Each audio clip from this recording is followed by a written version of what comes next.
Mordant was so ecstatic with the news that Escobar was bringing him via transport screen that hadn't even noticed what was droodling uncontrollably. He simply sat on the control panel with a europhobic smile on his ugly face, ignoring the dribble. And Escobar finally got the point and gave him the news he was longing to hear. So very shortly, Mordant, the first missiles will be launched, said Escobar. Yahoo!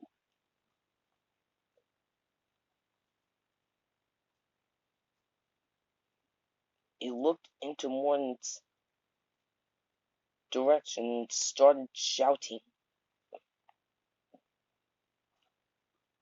as the bird was instantly awake and squawking. Oh, you Jew.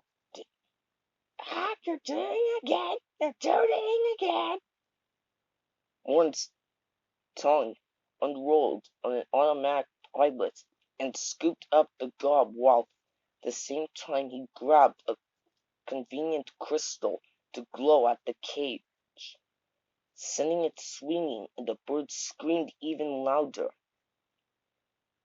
At the same time, he managed to carry on shouting his joyous thanks to Escobar.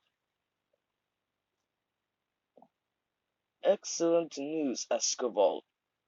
I shall hold back to the hedge beam this session and reposition it so that the Ameliorons will now be washed with fear.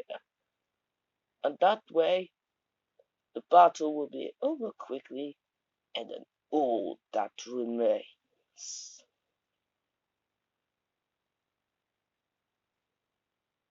But he was interrupted by the raucous alarm bell that forewarned him that his ship was being entered. A whirling apparition started materializing just to one side of the control desk in the cabin, and then he flung himself backwards and then pressing a button, which then opened his bolt hole in the wall, and screaming, Escobar are being invaded! He dived into it, and round steel shutter closed behind him. Escobar switched off, disappearing from the screen, by which time Perry and Lopez then arrived safely at the wrong destination. Lopez then opened his eyes and first caught a glimpse of the disappearing Mordant, and exclaimed, What was that? Perry had more important things on her mind. Never mind that. What it was? We're in the wrong place. She looked at one of the crystal balls, and which Lopez picked up, that Mordant had thrown at the bird, then saw the others lined up on the top of the control panel. They're the same crystals, all right. But this most definitely isn't the TARDIS. She put on one of the holding down buttons again. Just think of one of these crystals exactly like that in the center of a large sports box. Yes, that should guess there nicely.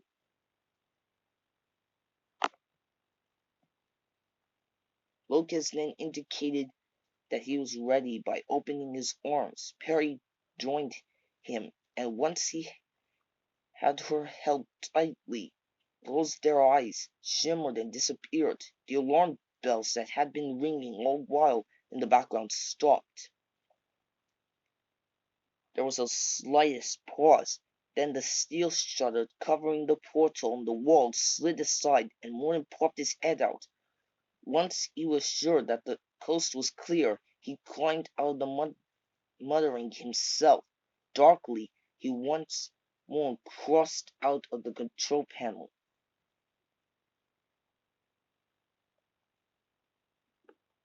My goodness, is there no privacy on this planet?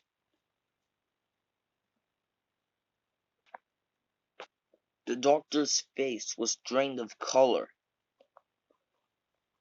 He had lost track of how many times the electric shock on the chair had been administered, as the Inquisitor tried to crush his spirit with a high-voltage charge delivered through the cuffs of his wrists. The doctor listened carefully, knowing that this statement could prove the key that he was mentally of the Ameliaran race. The white-suited tormentor was now speaking of the doctor in an utter contempt. The disgust felt of the apparent in his voice. There was a trace of horror that also present in the voice as he spoke on. The mists have deodorized you, sanitized you, bacterialized you, but still you are unclean. What sort of race, you tranquilans, have come before us in fashion? The word of fashion fascinated the doctor. He was dressed therefore, as another Ameliaran definition of the word that he must seek out. Laying aside for the moment the fact that I am not a tranquillian,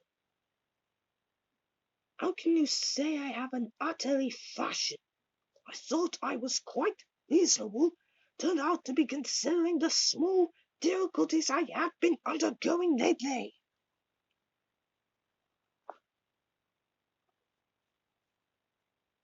He saw the figure that was about to apply a pressure to the arms of his chair, and then administer yet another shock. Understood it was not what he said as much as the way he said that was causing the anger. He quickly tried to right the situation before the electric charge could be administered. That wasn't flippancy as you might think. Well, the tone I delivered the words in as the way on my home planet, but genuine interest. How do you define undressed? There was a pause as the man considered whether the doctor spoke the truth. Having decided, he probably did release the arms of the chair and sat comfortably once more. You allow yourself to say without an interpreter, an interceptor, hear without an interceptor, to speak without an interceptor, you probably even think without an interceptor. To understand what was being said, the doctor needed to have the phraseology translated. Interceptor? Yes, interceptor.